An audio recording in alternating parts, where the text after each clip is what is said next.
So now it's my pleasure to introduce our guest speaker today. I'll keep it brief. I met Jane about a year ago, and I was just blown away by how innovative she was. She gave me a tour of Pop-Up Health, and it was quite remarkable the stuff that she's doing to help people. She's got over 300 staff, and they look after about 400 clients a day. And she started this company, was it 2012, Jane? So remarkable history, and she's a remarkable person as well. When I met her, her humility was just, it just blew me away. Someone doing so much, giving back so much as well, and just so humble and coming here to speak and always wanting to give back. So I won't hold it up any longer because I think Jane's going to blow us away. But let's please give her a big round of applause.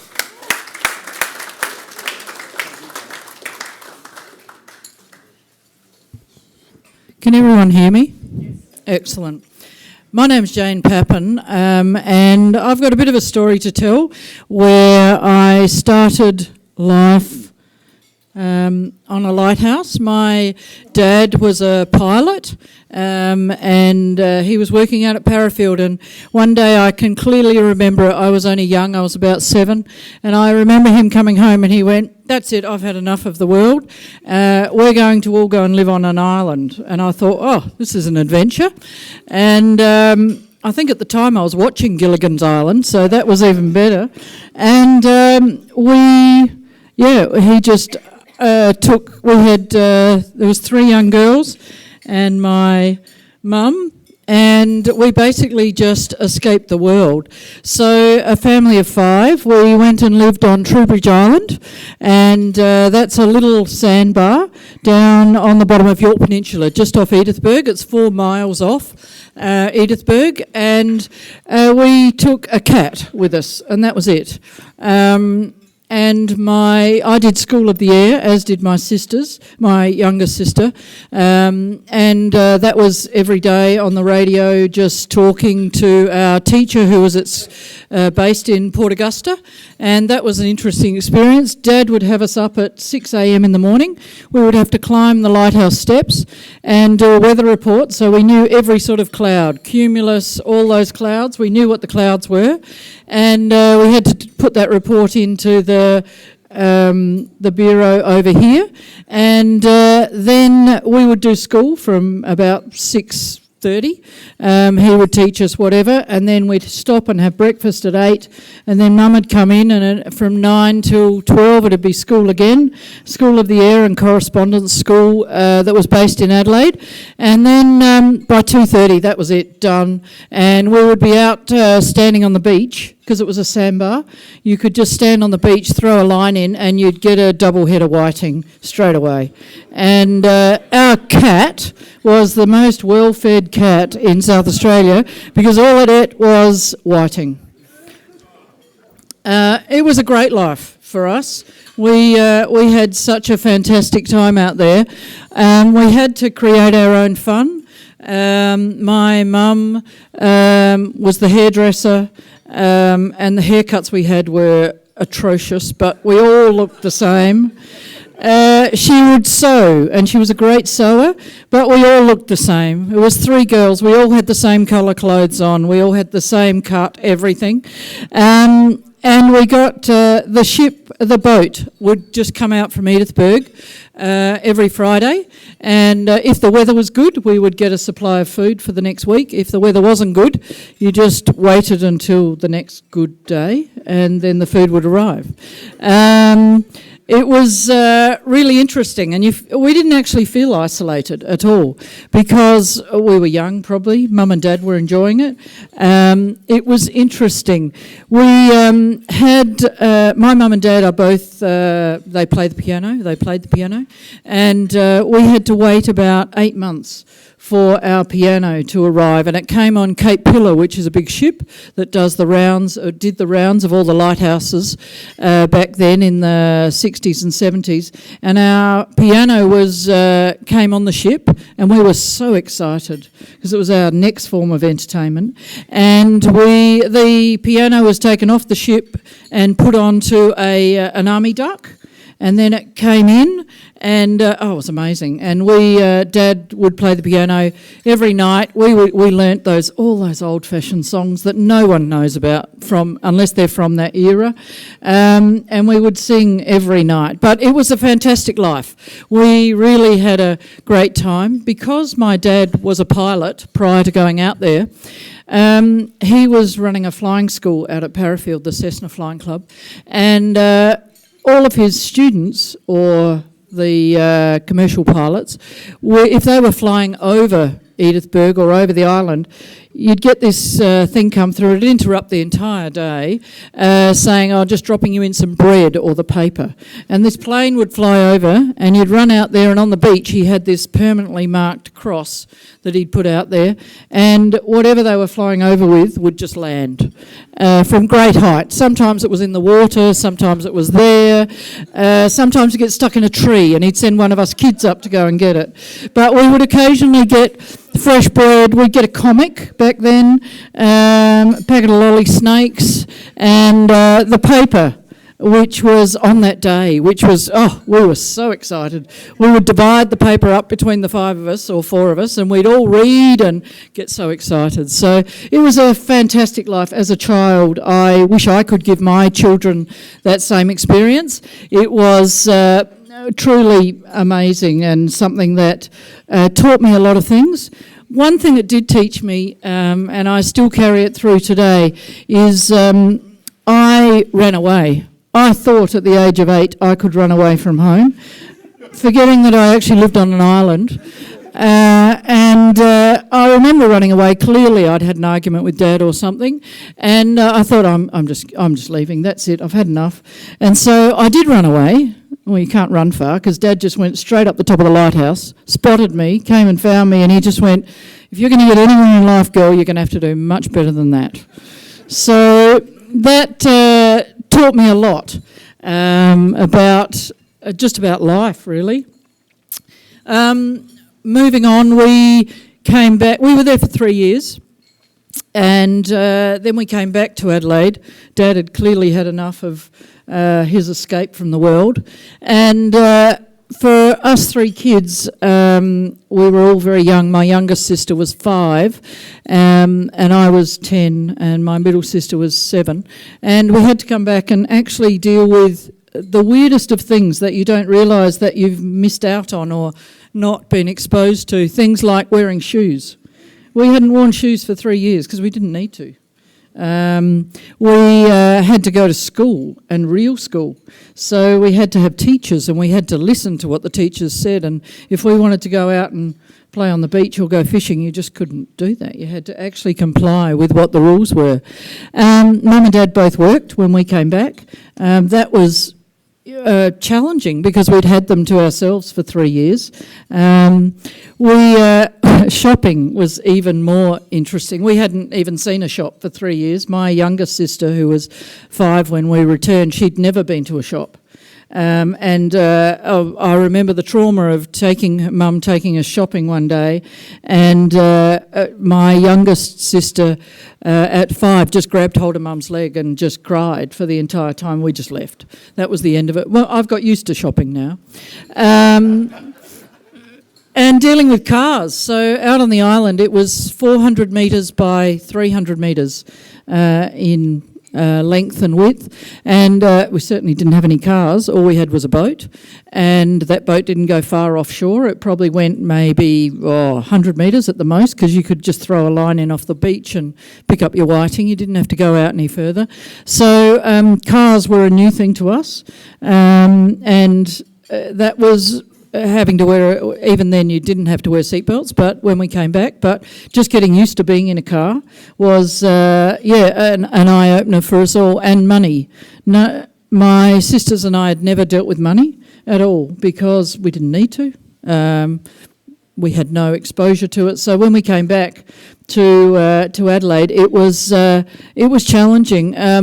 And one story that we moved into, when we came back, Dad went back to running the flying school, and we moved into a place that was a rental place while we were getting ourselves sorted, clearly, and it was down at Grange, and I can clearly remember there was 4 units, and there was a grass area in the middle with a swing on it, and Dad had always had his .22 rifle and his other rifle and shotgun, and they were always under the bed, and I had no idea about the importance of keeping the safety and security of them all. And I remember playing outside in this grassed area one afternoon after school, and these other kids were there, and someone said something about a gun, so I went in and got Dad's guns and took them out there. And we were playing, and I remember Dad grounded me for an entire week because I'd taken the guns out, and then he had to give them to the police, and there was all sorts. But it was due to lack of exposure to that sort of thing. We weren't socialised at all, so we'd been quite protected for those 3 years of life. But look, it was a great time. So in my early years, we then came back to Adelaide, went off to school, became adjusted to society, and then I decided that I didn't really know what I was going to do when I left school. I became a nurse and trained here at Adelaide at St Andrew's Hospital, and I had a great time. I was never really that good at school. I just went because Dad paid the school fees, and I was obliged to go. I scraped through year 12, went off and did nursing, and I was even quite disruptive when I was a student nurse. I was always wanting to do things a bit differently. I looked outside the square, and if I had a good idea, I didn't like it when someone said no to me. I would always try and find a way around them and be challenging. My dad says I was rebellious. Well, I don't agree with him, but so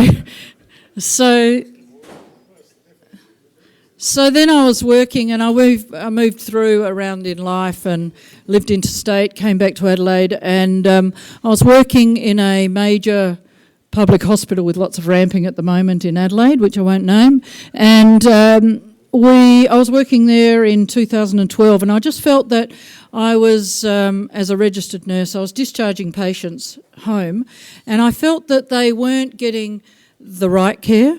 They weren't getting proper care when they went home. The discharge process wasn't good, and when they landed at home, they would be back within 2 or 3 days because they weren't getting the right care at home. And to me, that's really important. I've got some old-fashioned values there that sit with me. And so I resigned. And I can still remember the day that I resigned, and I just went, no, I'm going home, I'm going to start a business, and I'm going to make sure these people get the right care. Well, that's really altruistic and rebellious, and I did resign. I went home and I spent 3 years sitting at my kitchen table writing policies, procedures, getting a good foundation of a business organised, and it was so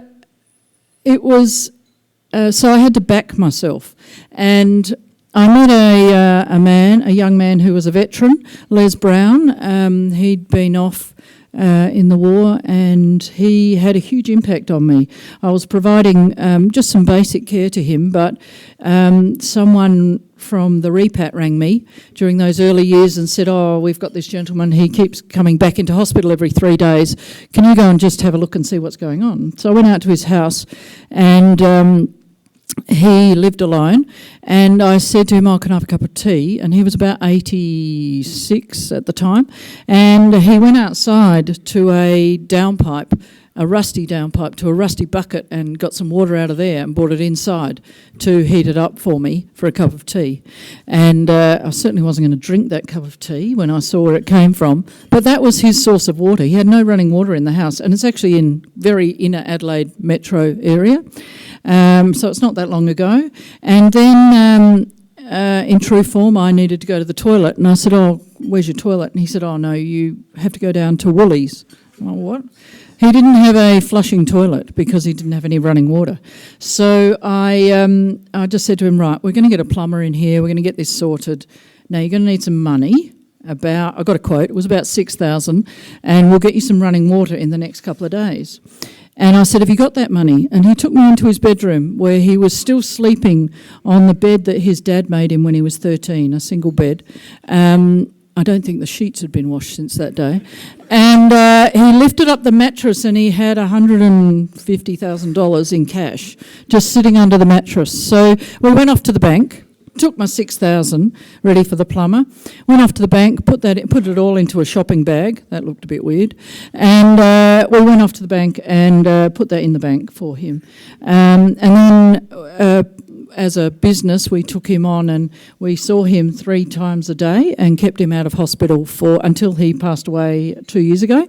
And because he had running water, and the nurses were able to give him his medication and look after him at home until he passed, that had a huge impact on me, because it was just simple little things that no one had actually been out to his house to see what were the circumstances that influenced why he was returning to hospital with gastro every 3 days. And that would have been going on and on and on until we actually got out to see it. So that impacted me a lot. And then around that time, I got a call from my accountant. Never good. And he said to me, and he's a young guy, I've still got him, and he said, Jane, either you need to go and get a real job or you need to go make some money with this business. And I thought, okay. So up until that point, my husband was working in construction, doing really well, and he was probably, my accountant said he was keeping me, which didn't really sit well with me. So I thought, right, I'm going to have to do something here. So I moved out of our house on the kitchen table and we leased an office for $6,000 and we had 6 staff. And we thought we were it. And then about 8 weeks later, we had to go to another office because we'd employed more people, and we had 50 people, and that rent was $32,000. And we thought, wow, we're going to have to really get out there and do some business development, because I don't know how we're going to pay the rent. Anyway, we move on, and then about a year later, we just exploded and we had 80 staff and we had really run out of room. So we leased another office, moved somewhere else. And then it was only about a year later, and in the middle of COVID, we had 660 staff and we just had to find another office, which we did. And then the last, 5th and final, because we are not moving again, we've just done, in 2022, in COVID, we've just done a refit on a building on 3 levels in Green Hill Road, and I'm very proud of where we are now. We now have 335 staff, and we do see about 400 people every day in their own homes, and that varies from younger people who need care at home, disability, through to acute care, so in a virtual hospital setting. So we have staff out from 6 a.m. in the morning through to about 10 o'clock at night, seeing all these people and just keeping them in their own home, which is important. So Pop-Up Health came to bear, and the accountant was happy. That was a good thing. And we spent a lot of time identifying the DNA of the people that work with us and who we are as an organisation. And so we are responsive, innovative and compassionate, and we all do live and breathe that, bizarrely. If they don't, then they very soon realise that pop-ups is not for them. COVID was an amazing time, a crazy time for us. We were in the Medi hotels. We had nurses wherever a nurse could be during COVID. We were there, so we were running the COVID testing clinics around the country, around the state, and just doing lots. We set up a telehealth centre in 10 days in our office and did 800 outgoing calls on the first day and just continued on with that. So COVID was, in a sense, kind to us business-wise, but it also covered up inefficiencies. So when you've got that many staff and you're just trying to pedal really fast to fulfil the contracts, or you get another call from SA Health and you go, oh, how are we going to do this?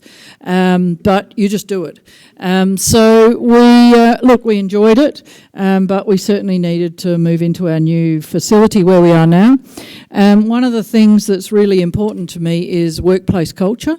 So for me, it's about how we look after our staff, and I want our staff to be treated how I want to be treated. So the respect is there, and I think that is always really interesting.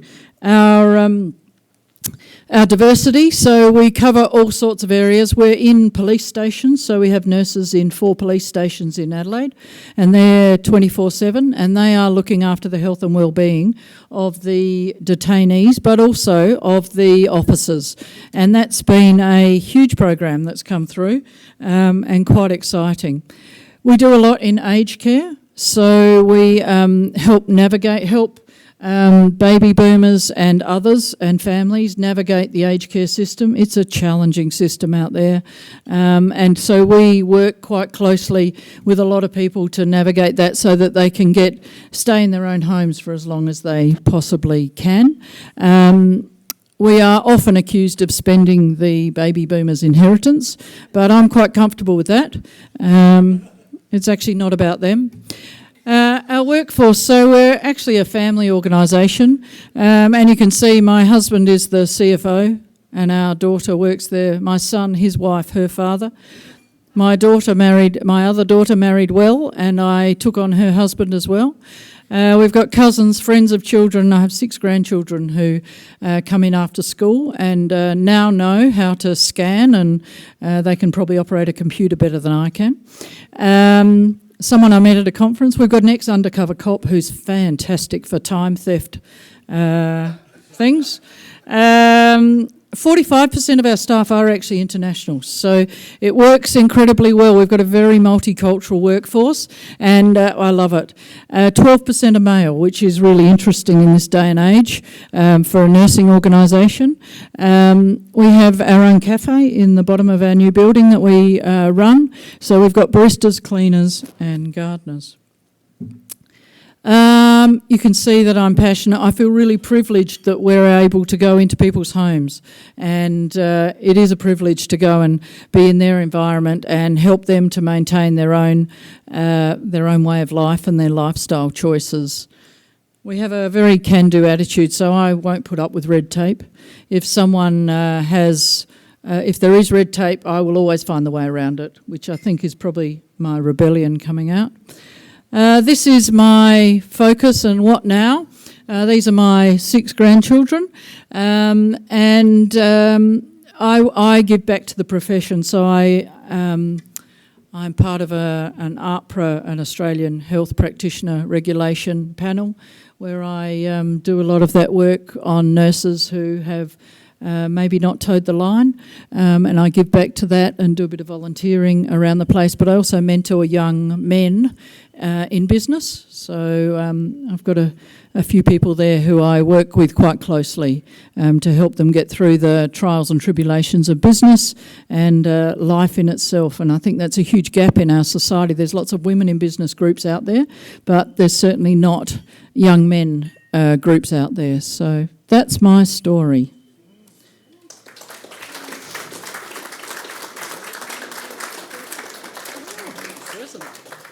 Thank you so much, Jana. We've got time for one question. One question. Going once. Going. Yes. Get around red tape in what must be the most regulated, controlled environment that's been created in recent times. Yeah, it is challenging. Because I own the company, I don't need to take everything to the board. I am the chair of my board. So I made sure that I set it up so that if there was some red tape within our business, I could easily move around it. Outside of our business, we do have to contend with some red tape, but I feel like I have a personal relationship with so many people that help me to work through that, and I say to them, I can get this going for you in 7 days, or you can go to the next person and go through all your red tape and it'll take them 7 months. And so they're always going to take that easier option. But yeah, it is challenging, I agree. And more red tape external to us. But internal, we have no red tape. I'll just make the decision. Thank you so much, Jane, for speaking today. All the money raised today goes directly to the Rotary community and youth projects, and your presentation makes this possible. I've got a gift for you as well from the Rotary Club. Thank you. And members, can I please ask you to stand and thank our speaker in the usual way?